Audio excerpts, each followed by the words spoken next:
Hey guys, Jason here with Hawk Engineering. Tell you about the next build we got coming up. Just bought a brand new 2019 Razor XP 1K 4-seater. Gonna need the 4 seats because it's gonna have a lot of horsepower and gonna need the length. We decided we're gonna expand upon what TMW did back in 2015 with the Werewolf, the LS conversion. Talked to Doug, he said he really didn't want to get into doing kits like we do, so we're gonna expand upon his idea.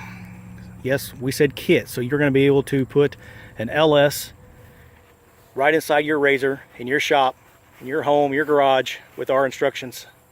Coming up soon. We're going to pull the motor on this thing tonight. Already got it sold. Our first kit's going to be naturally aspirated, about 500 horsepower. And then we're going to build a fire-breathing Dragon, 800 to 1,000 horsepower. Twin turbo, supercharged, maybe combo, haven't decided yet, but that's coming up.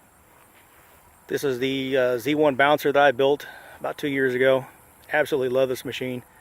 Does great trail riding, been to Colorado all the way to 14,000 feet with it. Done some hill killing, been upside down and rolled over a few times. It is just the machine of choice for me. It's got the Z1 in it, about 400 horsepower. Does great for trails, slow riding, technical stuff, or if you want to go fast, it'll do it all.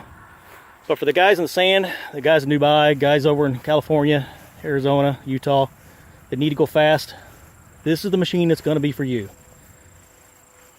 LS swap. 500 horsepower, naturally aspirated. Probably about 1,000 horsepower on our twin turbo kit.